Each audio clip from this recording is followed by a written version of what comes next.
What human experiment would you carry out if it was legal? Story 1. Let's say you take 10 people, everyone speaks the same language, but they each have a different accent.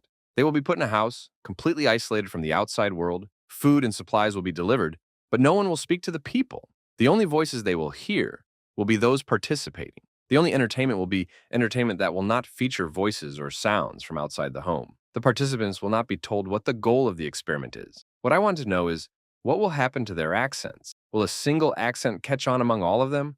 Or will all of the accents seem to merge into one? Story 2.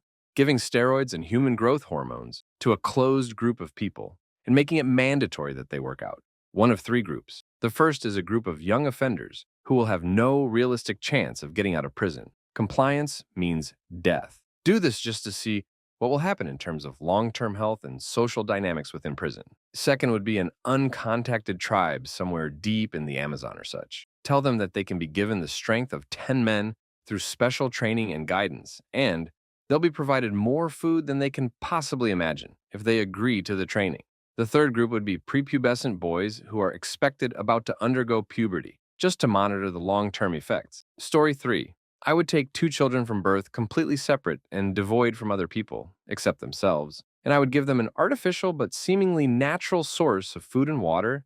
At first, I would use the food you could eat raw, stuff you don't have to cook, but once they matured a little, I would throw in some meat and see how these two humans develop without any outside influence. I would be looking for language, human skills, similarity with other animals. Story 4. Oh, so many, mostly stemming from childhood. When my parents were driving me somewhere or I had downtime, I might have thought of experiments to mostly about raising a child without something we see as normal. Raising a bunch of girls together with no knowledge of boys or vice versa. Raising a group of children isolated without language. Raising a girl and boy together with digital caregivers and no human contact. Raising a child with no human contact until 20, etc. I would just think about what could happen. I think back then I was also angry at gender roles since I already didn't fit the girl stereotype. And I wondered how much of gender roles and stereotypes are socialized. Story 5. I would like to see a week-long purge scenario where there are zero exceptions to the rule. If you're breathing, you're fair game.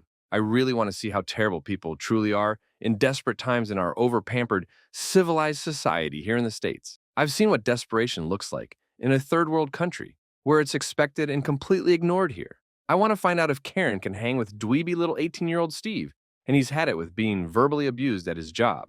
Or if Dan, the billionaire CEO, and his armed security team can talk their way out of the justified ire of his overworked, underpaid employees that just ganged up on them. Story 6. Raise a child in one of a handful of immersion villages in the US. This actually wouldn't be bad for their health or socialization, but could mess them up in adjusting to the real world. I frequently attended foreign language immersion at the German one. Basically, it's as if Germany threw up in a remote forest in the US. Buildings, food, signage, books, furniture, treats, all of it authentic to the last nail. To keep an environment where only German is spoken, or other language, there are 8 camps around a lake. They're very isolated and closed off to the public. There are summer camps and classes for almost any age. So what if you took a baby, raised them there, only spoke the foreign language, didn't let them off the acreage, homeschooled, and used camp nurses for vaccines and injuries? You would have to skip geography and American history. But what if they didn't know the world, or where they were? Story 7.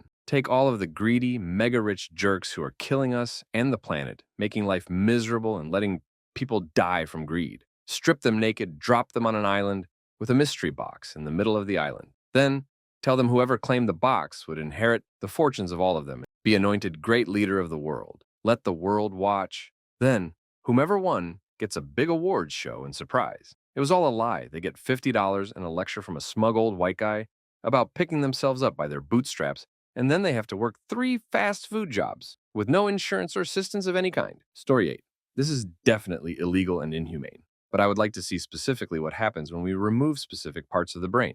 The closest thing I can think of is Henry Molaison, whose hippocampus, the part involved in memory, was surgically removed in an attempt to cure his debilitating seizures. He was completely unable to form new memories after the fact. We know that specific conditions are caused when strokes occur in specific parts of the brain, thus leading to the death of brain cells. But controlling exactly what parts are removed would be quite ... interest. Story 9. Stick 1,000 people on an island with no escape method and make sure they are very diverse, like most of them don't speak the same language. They should all think there's only 10 of them on the island and be placed pretty separate. In every group, no one speaks the same language. They have to slowly discover the other people, who for the most part wouldn't be understood. Then you see if they eventually make their own language, learn one, or just stop speaking to each other. Leave them there until they escape or die in recording the progress and seeing how they change through the generations. Check back in 100 years to see how many languages the children know. Story 10. So, the running theory on what's called hysterical tickling, which is the ticklishness you have when somebody is actively trying to tickle you, versus the kind you get from a bug crawling on you, is that it's an instinct to promote combat training in young children. The locations that people tend to be ticklish intends to correlate with the same spots you'd want to target if you were trying to fight somebody: the neck, the flanks, the back, the bottoms of feet. The tickler gets practice striking those locations and gets encouraged by the laughing of the tickle, while the tickler gets practice defending against. I'd like to see an experiment to determine if there is a correlation between ticklishness and empathy or violence. The easiest way to test this would be to experiment on violent criminals, but I don't see them as a group who would volunteer to take part in such an experiment. Story 11. If there were some way to make it ethical as being legal does not mean it's ethical, then there's all sorts of things. Please note, though, that sudden making it ethical would probably imply some sort of magic healing that can even remove mental traumas associated. For instance, if there was a guarantee of no lasting pain, no mental traumas, and no negative lasting impacts, I'd want to experience what it's like to be truly blind, deaf, missing a limb, etc.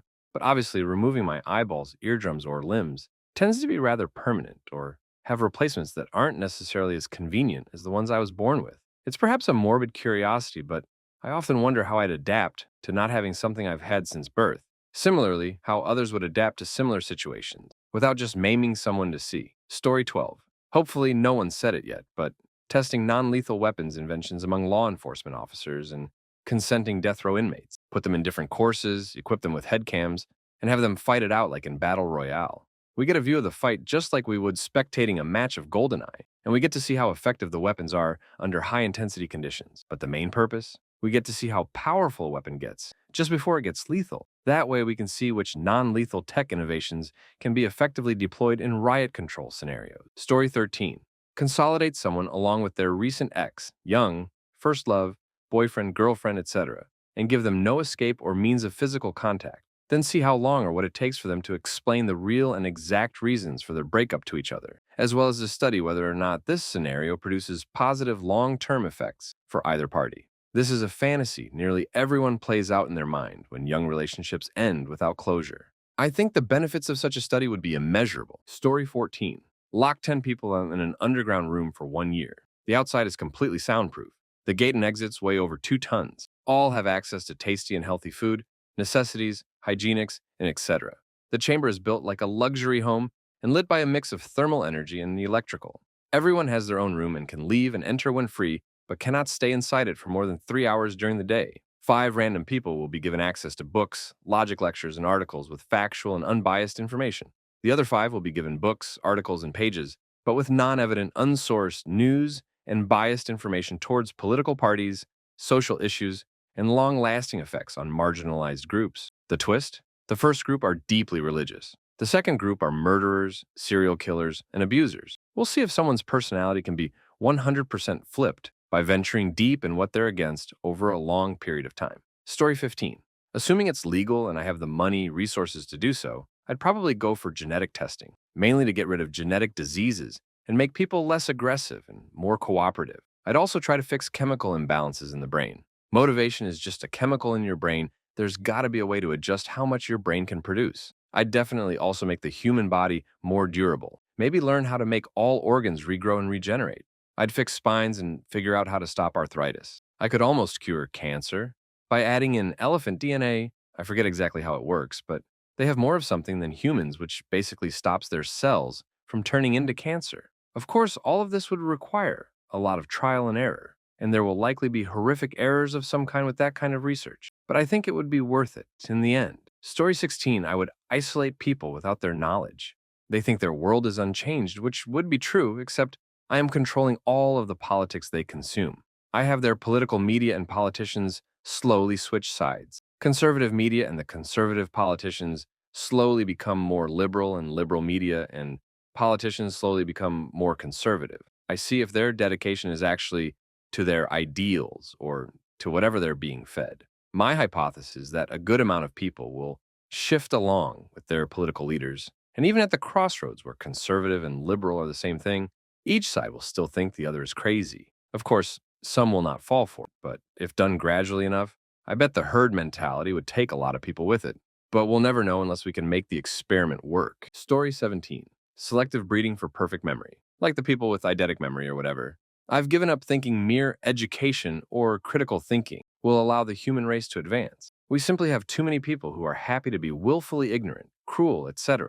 I think people with perfect memory tend to be different. They don't whitewash the event of the past because they can remember them perfectly, etc. So I'd see if that was a trait we could breed for, and it doesn't have to be forced pairing. The unethical part or illegal part would be harvesting of eggs and sperm from people. Then just make up a bunch of embryos, and if you can't have kids, congrats, you get to try to carry humans version 1.1 story 18.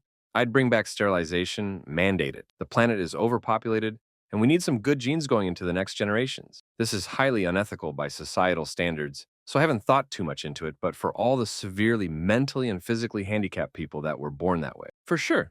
It just seems so selfish at the most and careless at the least that we let severely disabled people who can't even support themselves have intercourse and make what are often doubly disabled kids that go straight into foster care, where they're abused, and then into group homes, where they're in the same position to make more severely disabled people. Also, genetic screening and parental counseling for everyone else. Like, if you and your partner only have a 15% chance of having a healthy baby, then maybe a nice social worker should be advising you against that and encouraging adoption instead. Story 19.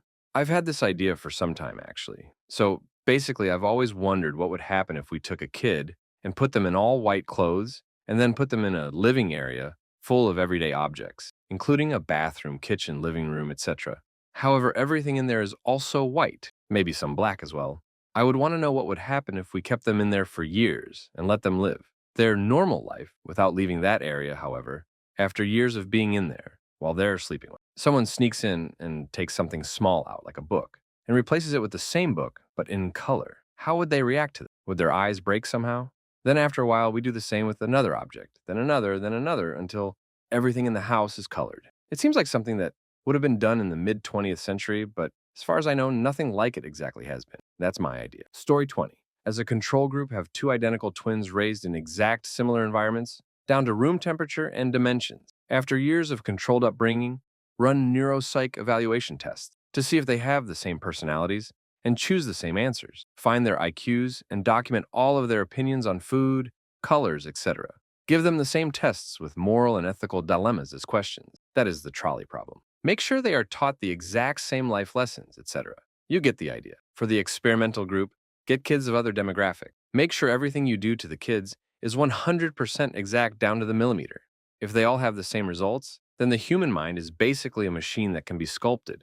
If not, then it shows us that the human mind can be independent of outside influence, that we are truly individual. Other factors of the experiment can be changed for further experimenting to see if there are any results. For example, changing the race of the scientists who interact with people to see if they react. Also, teaching the kids corrupted morality at a young age, that is, slavery is good, to see what happens. Story 21. Synthetic wombs and creating humans without actual humans. Imagine the pods from Matrix or pods from the movie The Island or even Vitae Womb from Warhammer 40K. Take eggs from females and sperm from males and then use an artificial womb to grow the embryo. You don't need to make an adult human. Just let the embryo grow to baby size and boom, you just made a human without parents. This could be used in space colonization instead of using generation ships or freezing a ton of humans. You could just use mostly machines and some population of adult humans, and once you arrive, you would create a vast amount of newborn humans on the spot. Story 22. My friend is very interested in human genetics, and he has done a great deal of research about it. He said that on paper, if the right technology would be used, a human could be broken down into raw materials, water, carbon, etc., which would make an entire human worth €3. If enough experiments and tests were made, we could technically make the cheapest army in the world. The soldiers would be mindless, genetically altered zombie-like creatures that have no limits, run 50 kilometers per hour, feast on their deceased friends and enemies, and would have an extraordinarily fast metabolism. They could also be altered to only attack particular-looking creatures. Of course, they would only live for a few days or a week, but they'd be great instruments of war. This is, of course, mere speculation, but it'd be interesting to see. Story 23. This may sound boring, but I think we'd get a lot out of aggregating medical records in ways that HIPAA prohibits for very good privacy reasons. Do people who break bones earlier in life have more heart attacks? Are people who had chickenpox rather than the vaccine more likely to get lung cancer if they smoke? Do subacute readings on standard blood tests predict actual problems down the road with any accuracy?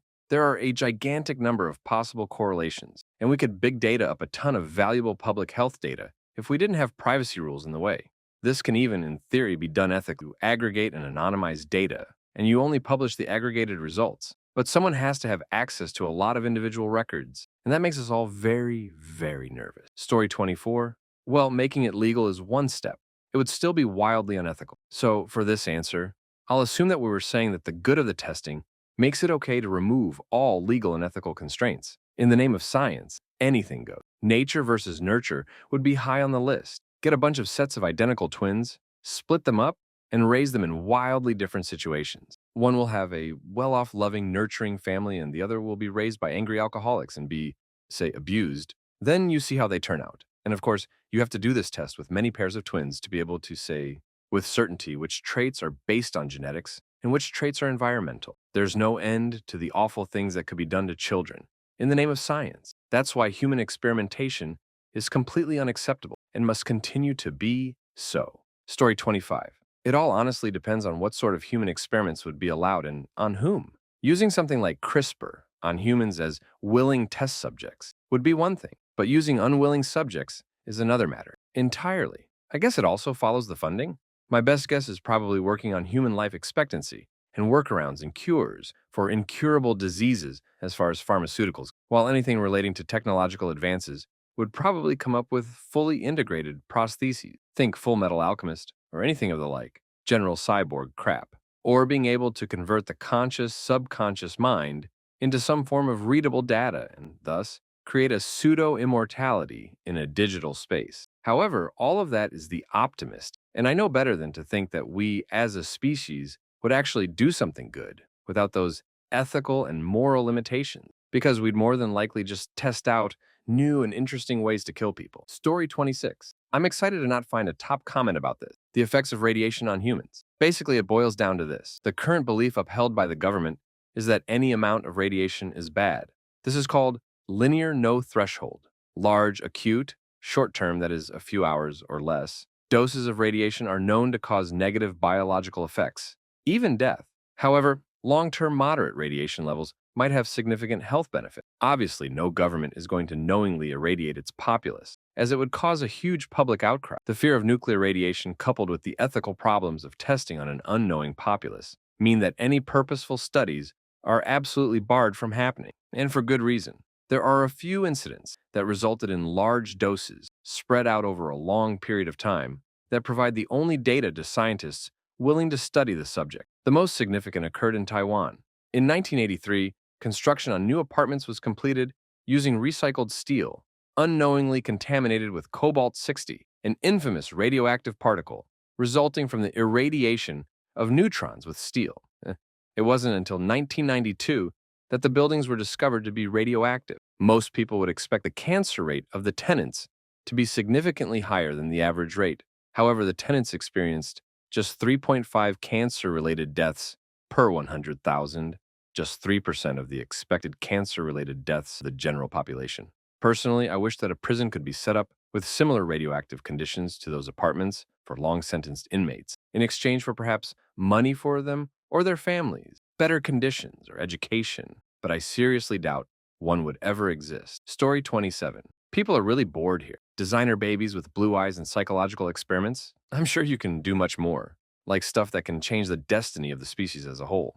Off the top of my head, engineer human bodies for space, colonize the moon, make a body able to withstand low gravities, cosmic radiation, and long space flight, produce autistic savants by selecting for hyperintelligence, try to shorten the human reproductive cycle, or develop a predictor for intelligence in the womb. If general intelligence is impossible to solve, make several different classes of savants, like ones that are great at music, ones great at crunching numbers in their head, etc., and let them have a crack at stuff like solving FTL or figuring out string theory. Produce human beings who can adapt to climate change, or maybe even ones that are able to live in the water. Maybe modify humans to enjoy plants a lot more than meat, or create humans that can be more content with what they have. Might split humanity into two classes with an underclass that's content but does menial labor mostly, and a small ruling class that's driven and ambitious to keep the progress of the species going. And finally, there's no reason for just Homo sapiens to exist in this. There can be multiple humanoid intelligent species coexisting without wiping each other out. Neanderthals and Homo sapiens coexisted for a while, and even interbred. Maybe having more species will increase the diversity of thought and can yield surprising results.